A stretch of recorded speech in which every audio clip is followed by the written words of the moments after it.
Awesome. Yay. Okay, this is working out better than I thought it was going to 3 minutes ago. So thank you everyone for being here, and let's kick this thing off.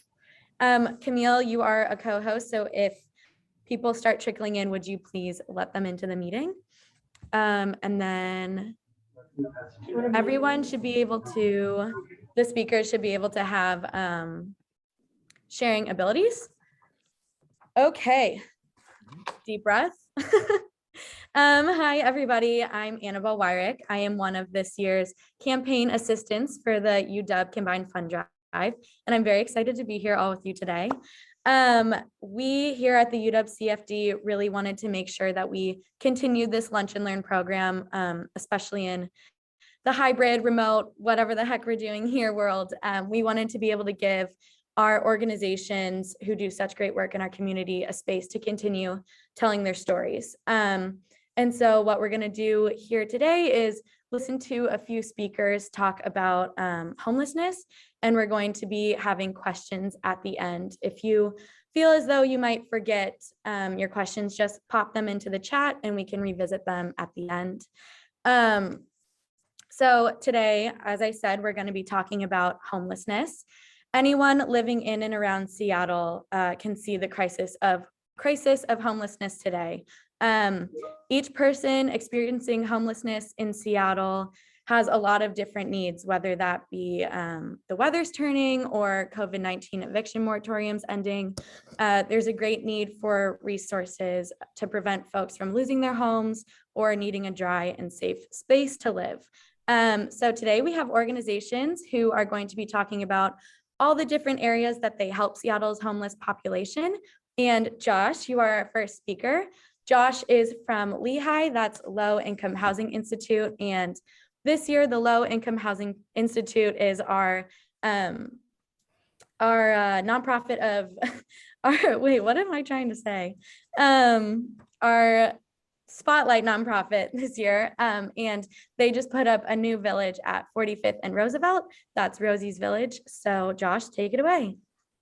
All right. Thank you, Annabelle. Thank you, everyone.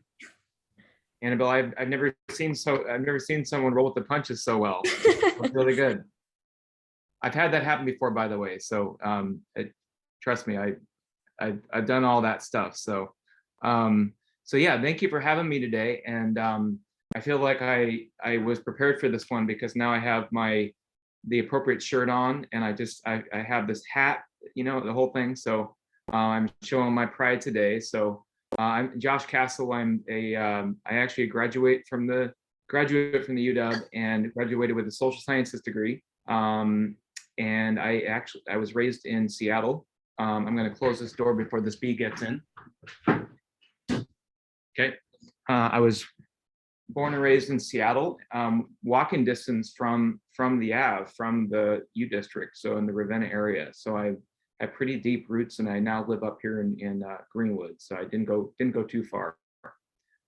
So yeah, I'm going to share my screen, and then I'll show you guys a little bit about the Village program, and I'm going to try to blaze through it pretty quick. And let me just make sure I can do the slideshow. Can you guys see that? Oh, wait. Let me share my screen. Okay, here we go. I normally have actually a little bit more help with this on the admin side, and I don't have that today, so I'm hoping that this works. All right, can you guys see my screen? PowerPoint? Yeah, we can see it. Great, thanks. Okay, play from start. Here we go. It looks good. I just hit another button. Okay, good. All right.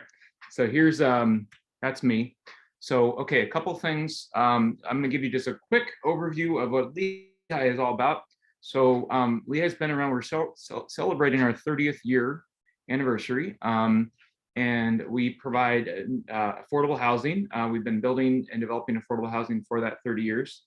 Now we're at 2,400 units of housing in 60, I believe now 67 buildings across 6 counties, and we are in the process of developing another 500 units of permanent supportive housing. So we'll be at over 3,000 units of housing.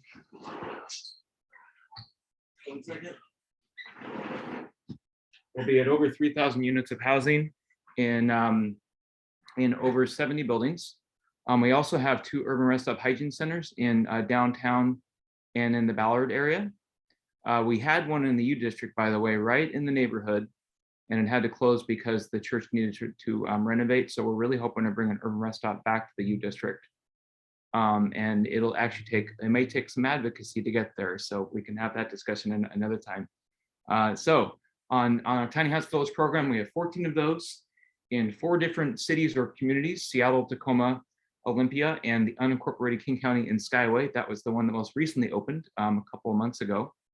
And these, I'll get into the program, but the idea is that they provide enhanced shelter and case management for individuals, couples, and families experiencing homelessness, and a path to permanent housing.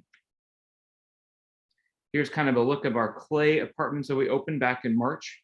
This is a permanent housing building that we opened in the Capitol Hill neighborhood. And there are about a bunch of homeless veterans that were experiencing homelessness moved in and are receiving case management services and all the support that they need. And that's Sharon Lee on the right, our very energetic founding executive director at the ribbon cutting. Couple kind of pictures of our volunteers in the inside of some of the tiny houses. Okay, so as I mentioned, we have 14 of these, and we're in the process of developing another 5 villages. So in the next 2 months, we'll be opening another 5 more, including Rosie's. Of course, Rosie's will be opening is the next one to open in just a few weeks, so it's very exciting. Each tiny house is 8 by 12. They're insulated. They have heat, electricity, and a locking door, so people can secure their possessions. The villages include hygiene and kitchen facilities, including showers, bathroom, and laundry, community spaces, and offices for on-site staff or operational and case management staff. And a lot of the population the villages serve, they're not served, unfortunately, by a lot of traditional shelters. So families, couples, and people with pets are all served by the program. They're built by neighbors, volunteers, schools, many students, faith organizations, pre-apprenticeship programs. They're fully furnished, and a lot of this is by the generosity of the community. So we have these great church folks that come in and sew up these curtains. That's one example, and put them in the houses. And then we have mattresses, bedding, storage, a very safe, fire-safe heater, and a welcome kit. The welcome kits are actually come from a lot of community groups and school groups. They put these together, and that's really important and a very welcoming to people who are moving in, who a lot of times came from chronic homelessness, get not only a key to their first tiny house and on the path to housing, but they also have a welcome basket with a number of essential items. So LIHI, we work with the fire department and the fire marshal. We abide by all fire safety standards. Each tiny house includes a carbon monoxide and smoke detector, and there's fire extinguishers distributed throughout the villages. Here's a slide I just added because I love this picture. This kind of gives you an inside look of one of the tiny houses. This is actually at our Garden View Village in Bellingham that we're developing. I went and visited there and toured with the mayor, Mayor Fleetwood, and a number of city and county council members and staff. And that's just an inside look of one of the tiny houses. Look at that wood floor. I just love that wood floor. It's just like every time I look at it, I can't get enough of it. All right. So the materials to build a tiny house, they cost $4,200. Now the cost used to be much less, but the cost of lumber went up quite a bit, and actually peaked at $5,000 or even above that. So it's gone steadily downward. We're hoping it keeps going down. So that's about the cost. That's actually pretty cost effective, even when looking at everything else. The furnishings and fixtures cost about $500 roughly, and then it costs about $600,000 to set up a village of about 40 houses. We have 24/7 staff at the villages, including management, special project manager, case managers, and village organizers. All residents, they're required to work with case management and to abide by the code of conduct as a condition of staying at the site.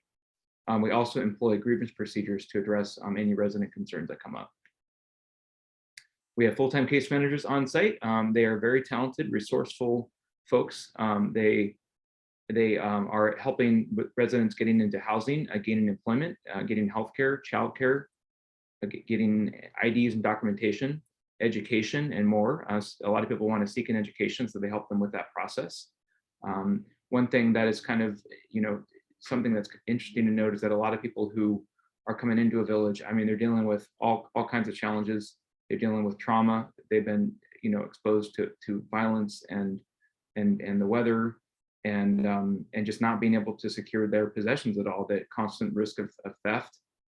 So one thing, like a lot of times, what happens is the police will sweep people, or they might get robbed or something else, and they will basically if they had an ID and documentation, all of it could get taken in a sweep.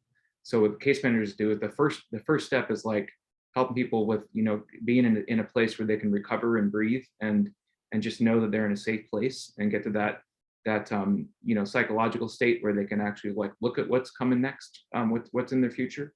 But one of the first steps, just technically speaking, is that they need to actually prove who they are. They need to have an ID and documentation. So case manager will work through them through that process to help them get that documentation ID. If they don't have a way of proving who they are at all, that can be a challenge. So they're able to work through that with them. So yeah, and just the main thing to keep in mind is that the tiny house villages, this is an interim solution. It's a temporary transitional solution. And the idea is to help residents move as quickly as possible from homelessness into permanent housing. This provides a crucial step to get there, and case managers are really key to that. Some of our outcomes, we've transitioned about 950 people into long-term housing since the program began in 2015. I think that number is actually over 1,000 now. So this might, I have to update it every month.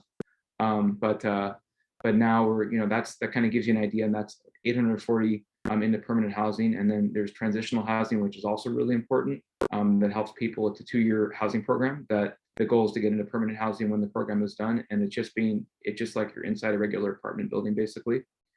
So we have a large number of people who are in that program.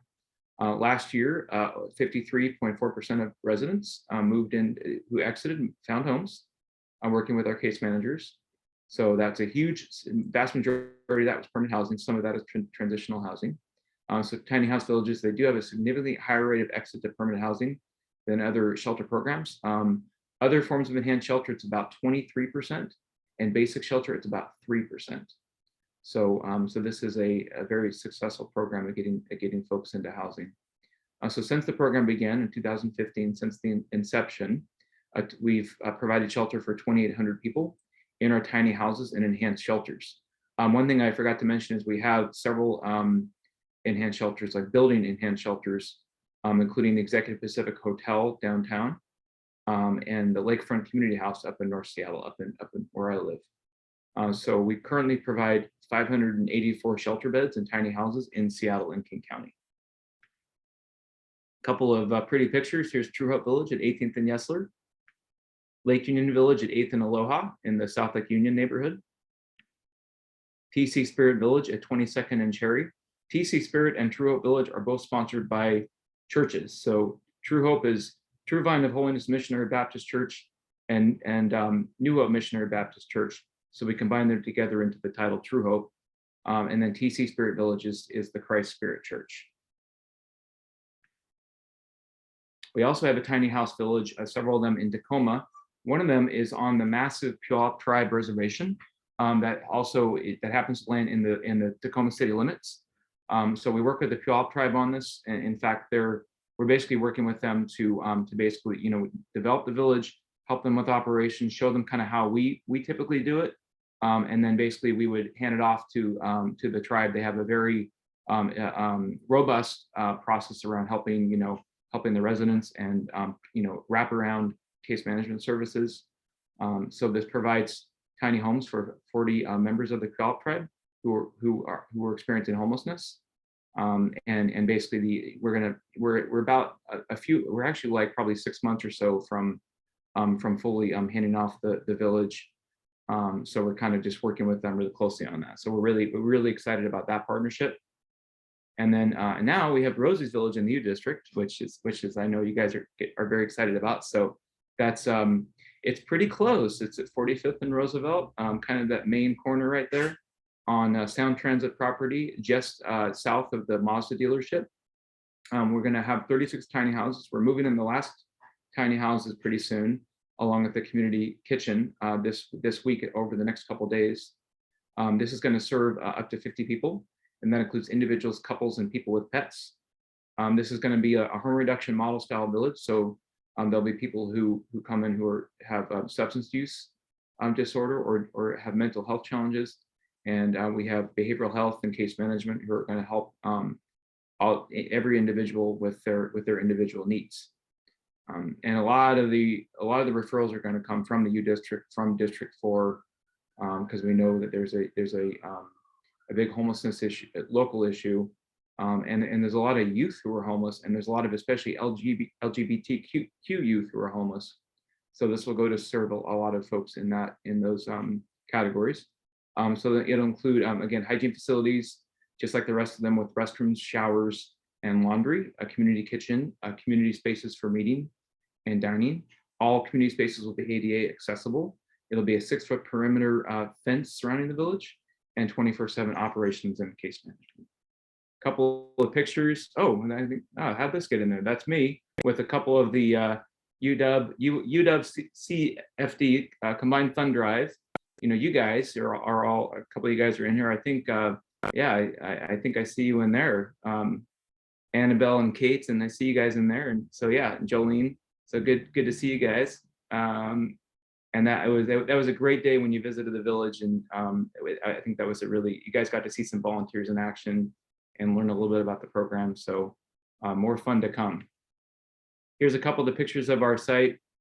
We've got Maureen from the University Heights Center, who's a big supporter of the program. She's part of the U District Partnership, the business improvement district in the area.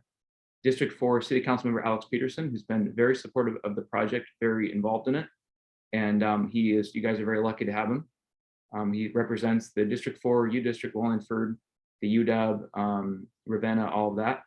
And then there's our longtime executive director, Sharon Lee, Representative Frank Chop as well, who's the Speaker Emeritus, former Speaker of the House for a long time, huge housing champion and supporter of the Tiny House Village program. And there's a tiny house being delivered to the site on the right. We had a group of UW student volunteers who joined us last Saturday at Rosie's. So my colleague Paul is in this picture, kind of in the middle, in the back there, and we just had a great time with the group. So picture of that. A couple more volunteers. There's Safeco Tower in the background. I used to work in that building a long time ago, by the way, when it was Safeco Insurance. Sort of fun facts. Community outreach and engagement. So we're very focused on working with communities, neighbors, schools, businesses, and others. We form these community advisory committees made up of local community members who get together to oversee the progress of the village and provide advisory input. These are public meetings.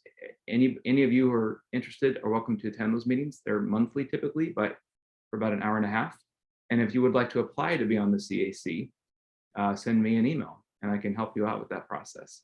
We also have public community meetings. We had one for this site as well several months ago to share about the plan with the neighbors.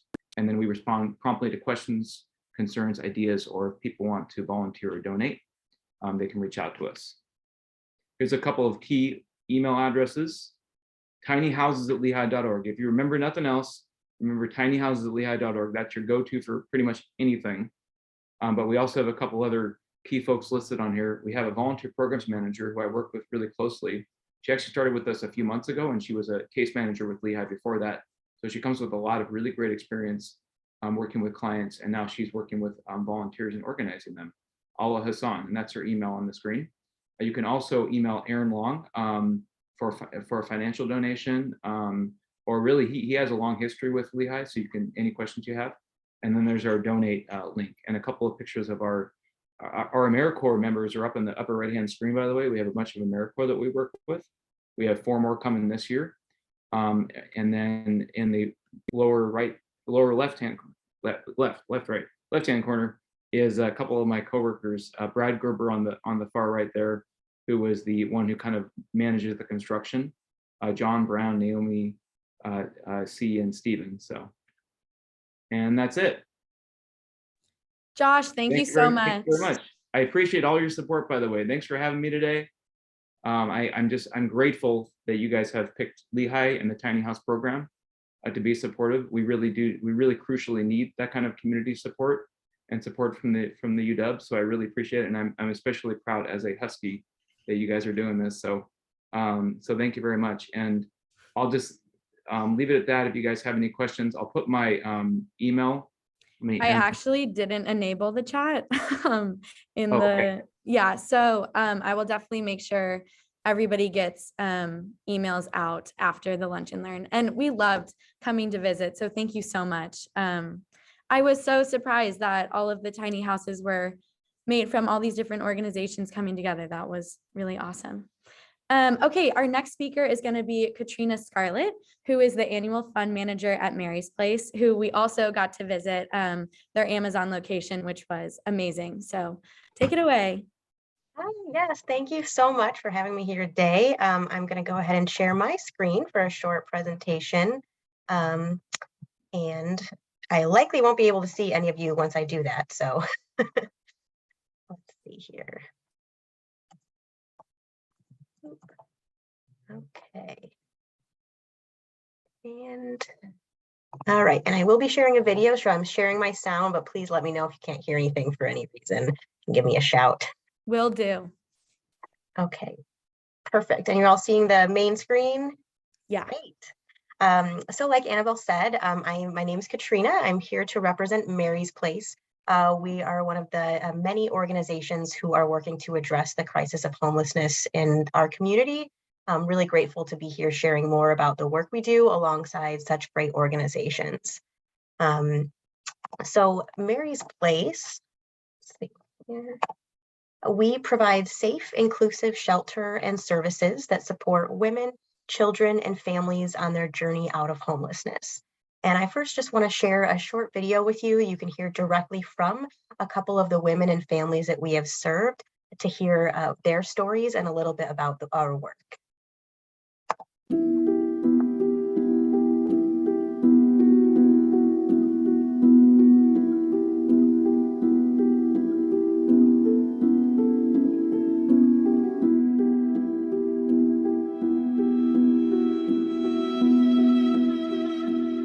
I've lived here for about 12 years now.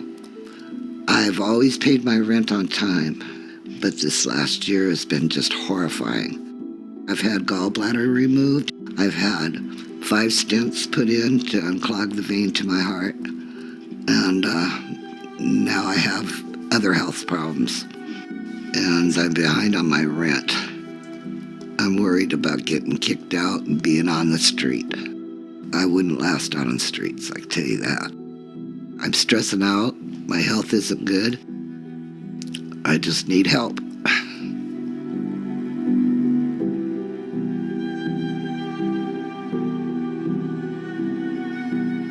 This is Tristan Jackson. He just turned 2 in June. When I had Tristan, he was born with complex medical needs.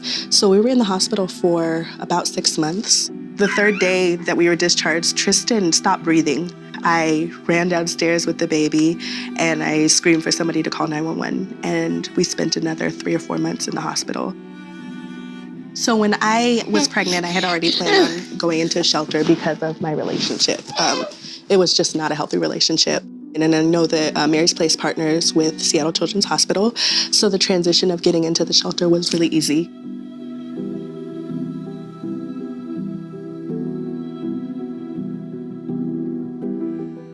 I eventually found employment. It took a little bit longer than I expected, but I made the leap of faith and I moved. I've been in this place for a little bit more than a year now. I just finally was getting my life together, and then I'm behind on my rent. And with the moratorium, not knowing when it was going to end, my biggest fear would be going back to homelessness, not being able to provide for my son. That is scarier than anything for me. At Mary's Place, we provide connections to community resources, rental assistance, and a path to financial stability. Keeping families in their homes helps reduce trauma, ends the cycle of homelessness, and is so much more cost-effective than shelter. It's a strategy that we know works. Whenever Mary's Place has faced a crisis, we have turned to our community for help. We need your help again. The crisis of homelessness, the pandemic, and racism is disproportionately impacting our neighbors. We can all do something. We are so much better together. We can solve this crisis. No child has to sleep outside. This is all people have is their home. I remember feeling so empty and feeling like I couldn't provide for my child because I was homeless. I was in a shelter, and there's nothing worse than not being able to have somewhere to go home to. I've been depressed, and now I'm getting some help. It's a big relief. It's off my shoulders, so I can breathe again. Having our own place is the best feeling in the world. He loves cooking with me. We play, we read, and it just felt so good to be able to give my son his own room. It is the best feeling in the world. It really is.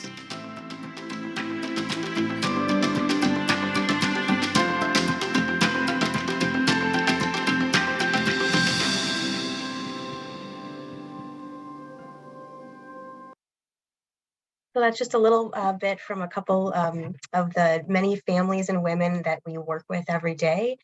And as you heard from Chevron and Joanne, the crisis of homelessness that our community has already been experiencing was just so much more exacerbated because of the pandemic. And we continue to see the economic impacts that it has when families, especially mothers, were forced to leave their jobs to take care of their kids at home, or when employment was cut or hours were reduced. A lot of financial struggles were just truly exacerbated, especially for our communities of color who were disproportionately impacted. So right now, Mary's Place is really just trying to meet families where they are. And we are looking at a three-pronged approach to help meet this crisis. We have long been known for our shelter services. We are the leading shelter provider for families experiencing homelessness in King County. Right now, we have 5 family centers with 500 beds, which are full every night. We did have 800 right prior to the pandemic, but with the pandemic, we had to close our smaller shelters because they just did not have adequate space for our families to stay safe.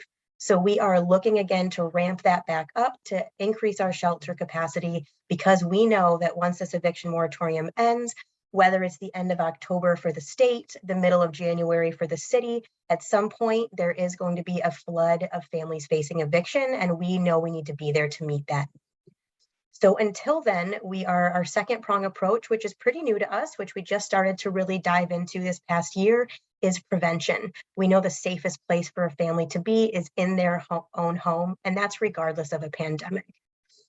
We were able to touch base with a couple hundred families about a year ago, when the pandemic was really at its, I think, peak with its effects. And we learned that the vast majority of families that we had previously served were still housed, but over half of those families were behind in rent. And that number has only continued to increase as some of that rent has piled up. But on average, we think around $3,500 is what a typical family owes. But that is just to bring them current. And we know that they will need some extra support to actually regain full income stability to stay in their secured housing. Looking at this prevention method, you heard from Dominique, our program officer in the video, that this is a great method to go forward with because it reduces trauma if our families, especially children, do not need to fall back into homelessness or into homelessness for the first time. This will end the cycle of homelessness. We know that children who experience homelessness are much more likely to experience homelessness again as an adult. And it's much more cost effective. It's 1/3 to 1/4 the cost of helping a family to stay in their home than it is if a family falls into homelessness, needs to come into shelter, and then is able to regain stability and move into housing. So with this cost effectiveness, we can help 3 to 4 times more families in our community. And our third pronged approach is our diversion and outreach program. We have many mobile outreach teams and housing specialists, many of whom live within the communities that they work. So they know firsthand what resources are available and what the true needs are of those families. They work with families who may have lower barriers. Maybe it's just help with a security deposit because they already found housing. Maybe they have an eviction debt on their record that they just need to help clear so they can move in. And then they can move right in. So they can bypass shelter altogether, which reduces trauma of them needing to come inside, and it frees up space in our shelters for families with higher barriers that do really need to come in. Families like Chevrons who may have children with complex medical needs, families who may be fleeing domestic violence, or families who have more debt or more barriers to find employment and regain that income stability. So we're really just focused on these 3-pronged approaches to meet the community where it is, to meet families where they are, and to know that, you know, there's not one right way, there's not one template for a family to not just regain stability, but regain the stability that they want in the community that they want. So we know that we can utilize the resources because there's so many resources in the community, right? I mean, just looking at the nonprofits, organizations I'm talking alongside. So it's really just about figuring out what works best for our individuals and families and getting them connected. So how you can help. Volunteering is such a great way to get oriented with our mission, especially if you're not quite familiar, to meet our families or just to do something active to help.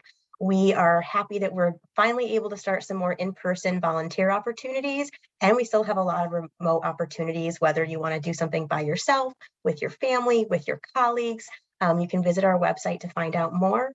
Contributing financially can be a great way to have a direct impact, whether you like to make a one-time gift or contribute monthly through the UW Combined Drive payroll deduction. Any amount is so significant. The vast majority of the donations we get are from small gifts under the amount of $500 that make up the vast amount of what we're doing. So any amount has a huge impact. And you can contact us directly as well at giving@marysplaceseattle.org, which I monitor that inbox, and I can answer any questions you have or share some impact with you. But most importantly, I'd say keep doing what you're doing by watching this, right? By being involved, by learning more about the needs of the community and sharing that with your friends, with your family, with your colleagues, because that is really the way that we're going to solve this crisis. And it is solvable when we come together. So thank you so much. And yeah, if there are any questions, please reach out. Thank you so much. Those videos really get me. I'm a big softie, so holding back the tears. Thank you again. Okay, our next speaker is Mary Duncan, who is the Development Officer at the Elizabeth Gregory Home. So whenever you are ready, you are more than welcome to share your screen and get. Great. Well, thank you, Annabelle, and thanks to my colleagues from Mary's Place and LIHI and Plymouth Housing. It's all great to be here. And what kind of dawned on me as I'm listening to the presentations is that, you know, someone in the audience might think, gosh, you know, there's all these different places doing different things. What's the right thing to do? What is it? And it's everything. Homelessness is a serious issue, and there's so many different facets, people coming from different backgrounds, people with different needs, that all together in the nonprofit community, each of our different strategies, I think that they're all needed. And as donors, you just find the organization that resonates with you, that aligns with your values, and that you can invest in. So I will share my screen. Hopefully here, okay. And there we go. So Elizabeth Gregory Home is different than other nonprofits that are on this panel in that in our size, we are very localized here in the U District, and we are small. We have a staff of 10, and we've been around for 20 years. And our mission is to provide a welcoming and respectful refuge where homeless and at-risk women have access to compassionate care. So we are, let's see here. We are on 50th, on the corner of 50th and 16th. We were founded by the University Lutheran Church members 20 years ago, although we are not affiliated or with the church or faith-based in any way, but they certainly have been a champion for the work that we do to serve the women experiencing homelessness in that community, and we're appreciative of their support. So, you know, who are we talking about? Who does Elizabeth Gregory Home serve? Well, we serve the women right here near the University of Washington campus. For those of you who work on that campus, I'm sure you've seen some of our clients from time to time. They are single or individual women. Anyone who identifies as female. So about 7% of our clients are actually transgender women. We have women who are living in cars, living in a tent, couch surfing, living in shelters. Some of our clients actually are housed in supportive housing, but come to our day center to feel connection and to feel community. But really our mission is to, you know, provide a safe refuge and compassionate care. So we have a day center. Again, that's housed right there on 50th and 16th, where we provide essential needs. Shower, laundry, meals, access to computers, access to light medical care. We are a place where a woman who has who's living in a tent or living somewhere else can come, feel safe, get rested, get nutrition, and be able to be ready to take that next step towards something better.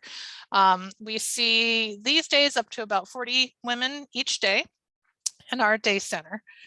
And, you know, once we have folks, once they're fed and their basic needs are met, that's when they're more receptive to more of the case management, to be connected with resources, to learn more about whether it's, you know, addiction recovery, or if they're at a place where maybe they are able to gain employment or are able to move to permanent housing.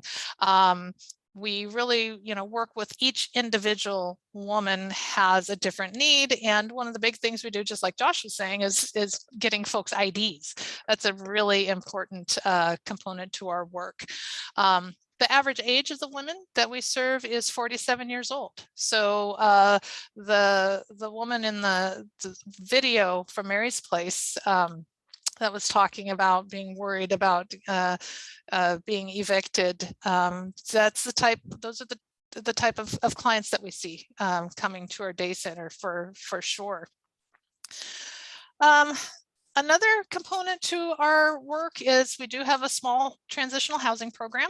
Again, we're tiny but mighty. So we have an 8-person transitional housing program for women who are kind of at that next step, but haven't been able to be placed in permanent housing. So they're ready to live sort of on their own. This is not supportive housing. We don't have a case manager on site, although our program manager visits once a week. They're women who have gained employment. We're teaching them savings. We're teaching them budgeting. We're trying to get them in that routine of learning how to be housed, because that is a big component for folks who have lived you know, haven't lived in a home or have lived on the street for a long time. They need to sort of regain those skills of what does it mean to, you know, be doing your dishes. I mean, very basic things. And so that it has been very successful, and it's really kind of connected to our day center because we get to know the women. Because we are small, that's one of the fortunate things. We can build relationships with the women that come to our day center and help them get in a position to go through our transitional housing program if that's appropriate. So these are our values: respect, inclusion, community, and empathy. And I just wanted to touch very briefly on a really important aspect that we see is helping our folks who have experienced homelessness feel connected. And especially during the pandemic, we've seen an increase of folks that just, they don't have a sense of connection with anyone or community. And even when they're have received shelter, whether they're in a tiny village or transitional housing or shelter or in a tent, you know, it's an important to just being human, to feel connected to other human beings and to feel valued. And that is an important role that our day center provides, so that we have women who keep coming back, who keep connected, who maybe have been housed and still remain connected because they're connected to our staff. There's a level of trust. And so that's kind of a really important piece, that as we as a whole community look at serving our neighbors who are homeless, how can we not only put a roof over their heads and provide certain services, how can we help them reconnect again with community? The gal in the circle here was one of our clients, and she's great. Her name is Nancy, and when she was a teenager, she left home and ran away to Los Angeles and was caught up into really the kind of the crack cocaine culture, to be honest, in the 80s. And she talks about her story freely.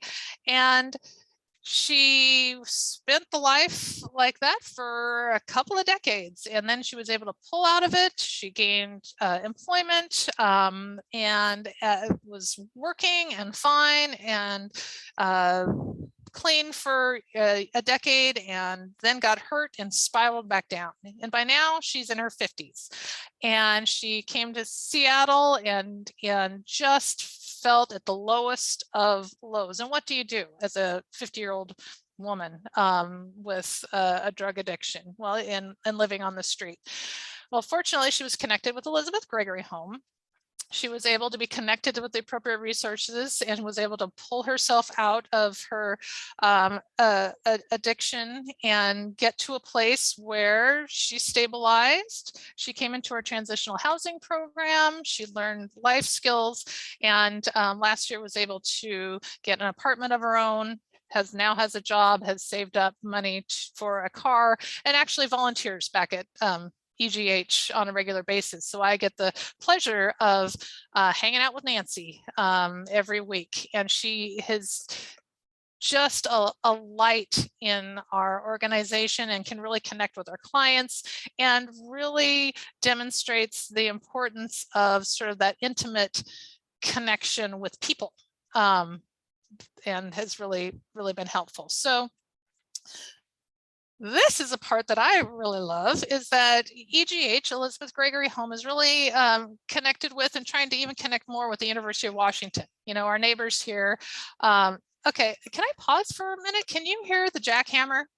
Okay, no, okay, there's a jackhammer, literally. That's why I have my headphones on. Our student volunteers are awesome. School of Social Work, School of Public Health, UW Street Medicine. You know, we have these young people who come to our organization, help us with all sorts of things, but really are able to gain some real world experience. You know, if you're going to become a social worker, you're going to work in public health, you're going to be working with clients like this. Andre, who's pictured there with his computer, helped women with their resumes, helped apply for jobs online, just really great. So we're really thankful to the University of Washington students. We're thankful to faculty and staff who are helping through the combined fund drive. You know, there's all sorts of ways. Of course, you know, nonprofits, we always end up, how can you get involved? All sorts of ways, you know, volunteer, donate items, attend events, although then now ours are virtual, and so forth. But you can certainly visit our website to learn more about that. But we're right there 5 blocks away from the UW campus. So we really encourage folks to be involved. And this is another piece. Next week, CFD has a nonprofit expo, shout out Annabelle, and come to see our booths. We have virtual booths. There's mine. And I'll be there, can answer any questions. We can, have a little chat online, or just come on over and visit me in person. That'd be even better. But next week, we've got the virtual nonprofit expo on Tuesday. And so that is Elizabeth Gregory Home. And hopefully that was short enough. I know we're running short on time. So that was perfect. And thank you thanks. so much for shouting out the nonprofit expo. That was perfect. I didn't even think to do that. So everyone should check that out in a few days. It's going to be great.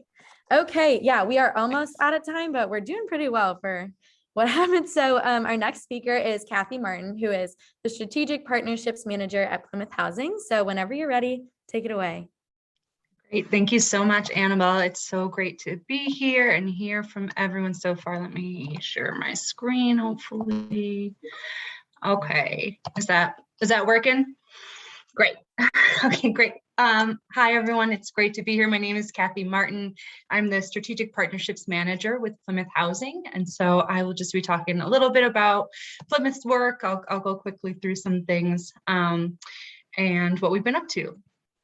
And so Plymouth's mission is basically to work to eliminate homelessness through providing permanent supportive housing. And we do this through a housing first lens, which means that we believe everyone deserves a home, everyone's housing ready, and that for people to be able to pursue the care and services they need to achieve stability, they need to have a safe and stable home. And so what Plymouth does is lower barriers to housing that have been put up for so many people for a very long period of time to just get people into homes as soon as possible. And so the populations that we serve are single adults. This is information from the 2020 point in time count done by King County.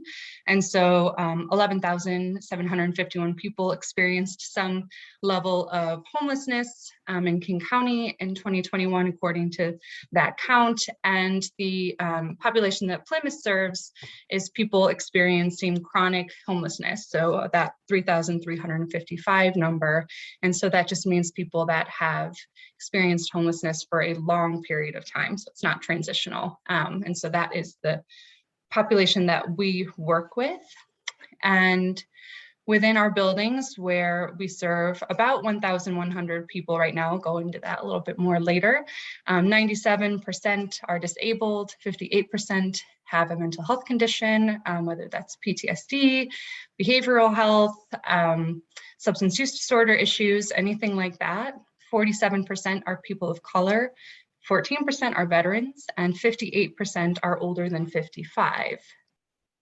So with that population in mind, we provide permanent supportive housing, and that's where the supportive piece is incredibly important to the work that we do, because so many people have medical conditions or have experienced extreme trauma from living outside for such long periods of time.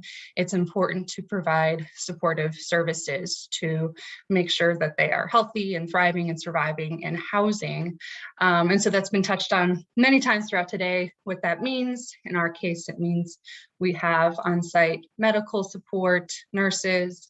All of our buildings have housing case managers that work with our residents to connect them to the services that they need, whether those are on-site or it's getting them off-site to doctor's appointments or whatever it might be that they're looking to access. And then by permanent, we mean there's no time limit. When people come to live with us, they tend to stay. And even if they leave our housing, 97% of people that are residents with us stay in some sort of housing. And so also with the permanent piece, our apartments are either one bedroom or studio apartments. Everyone has access to their own bed and space. They come fully furnished, as discussed earlier, things like welcome baskets so that everyone comes into to bedrooms with bedding and kitchens all ready to use and things like that. And I touched on this a little bit already, but the different ways that we have support. We also have 24/7 desk staff, and we have a really, really tight-knit community in our buildings. And I think that's what contributes to the greatest amount of success, is that our staff and our residents are really close. And we have staff that live there as well, and community events and cultural events that we host within the buildings are a huge piece of people feeling supported. And so we have 16 buildings in operation right now, and we are growing. This is a picture of one of our buildings, Plymouth on First Hill, to give a little view of the bed, little seating area, and the kitchenette. So in terms of growth, we have opened a couple new buildings in the last couple years. In 2020, we opened Bob and Marcia Almquist Place, which was our first building in the International District. And then just this August, we began welcoming residents to what we used to call Second and Mercer. It's named Kristen Benson Place. And we started welcoming residents in August, and we're about halfway through lease ups and getting people moved in. We do a nice phased approach so people can settle in, and then we continue to move folks in throughout the months. And so that building is located in Lower Queen Anne, right next to the Seattle Center. It's been a lot of fun for our residents to have access to Seattle Center. We've been partnering with the Seattle Opera to do more with them. All of the shopping, grocery store access, public transit. It's been a fun building to be moving into in these last few months. And then we have 4 more buildings that will begin welcoming residents between next year and 2023. 12th and Spruce, Ballard Supportive Housing, and the Madison Boylston Project will welcome just around 300 residents next year in 2022. And then in 2023, we will open our Eastgate Supportive Housing. 2 of the buildings on this slide are very exciting for us because they are brand new areas for Plymouth. Ballard Supportive Housing is our first building on the north side of Seattle, really out of the downtown Belltown International District space. And Eastgate Supportive Housing is our first building outside of the city of Seattle. So it's been really exciting to get to work with new communities, talk with groups and individuals that haven't been connected to Plymouth before. Really some unique opportunities to get to grow and expand this work throughout the city. So that was my getting through it quick. And the last little slide that I have is basically, if you're interested in getting involved, the best way is to just email directly. We have lots of information on our website, but like everyone, we've really adjusted the way that our in-person events and volunteering have occurred since the pandemic. And so there's lots of ways to get involved, but it's great to just chat one-on-one and hear more about what your interests are and what you're really looking to work with in Plymouth.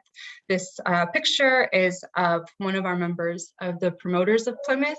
It is a committee for the organization that is for mostly young professionals, students, emerging professionals. So I would really encourage anyone interested in getting involved to think about joining that committee. We are going to be welcoming new members to start in January of 2022. And it's a great way to, they host educational events. They go out to the community and do a lot of tabling. They do a lot of direct service. This is Kelly setting up our rooms at Kristen Benson Place in August. So it's a great way to meet other younger folks really interested in doing this work and being able to do all sorts of great stuff with them. So email me if you're interested. And that was my very quick presentation. I love it. That was perfect. Thank you so much, Kathy. Thank you everyone for coming today. Our audience, thank you so much for bearing with us, and speakers, you all are amazing and doing amazing work, and I really appreciate you all. So thank you so much. And then I know we ran a little bit out of time, but if anybody does have questions and speakers, you can stay. Feel free to unmute yourself and ask away. I didn't mean for that to rhyme. I have a super quick question for Josh. Who actually owns the buildings and land that the villages are on? So it's a combination. It's LIHI actually owns a couple of the plots of land the village is on. Churches own some of the land and sponsor the sites as well. And then there's also like city land, the place where the Rosie's village is going. is on Sound Transit property. And we also have a village on Port of Seattle property, Interbay Village. And then a lot of it is just City of Seattle or City of Bellingham, City of Tacoma, City of Olympia property.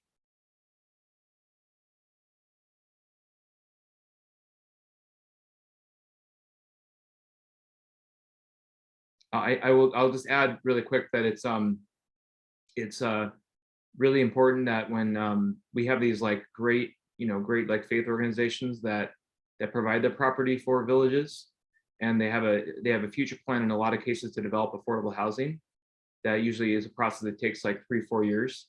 So in the meantime, they have a village in place to help people on that path to permanent housing and get people inside.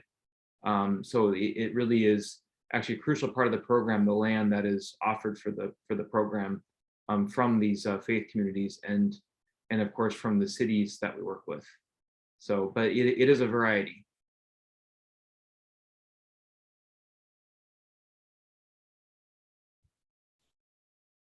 I love my other nonprofit partners on here, by the way. It's so cool. It's so great to have all of us on here and just hear about your program. So thank you for all the work you guys do. I was actually going to ask, do you all ever kind of work together? Do your organizations ever like kind of talk to each other like that? Because you all are in different areas. Yeah. Yeah, go ahead. Oh, well, there's different groups. It's, and for us, it's mostly the program managers who are talking to each other. As fundraisers, maybe we should go get a cocktail together sometime. But I think it's mostly the program directors to see, and it's super important because a lot of times you're sharing. There's overlap of clients, and you need to know what's going on. So. I think a lot of our a lot of the staff, like case managers, program managers, work together with clients and residents that they serve, and then I think we also do like a lot of co-advocacy together on various things. Wonderful. Well, if nobody else has anything, we did run over, so I'm going to let everybody go. But thank you again, everyone, for attending, and I appreciate you all. Thank you. Thank you so much. Everyone. Annabelle. Thank you. Bye, guys. Thanks, everyone.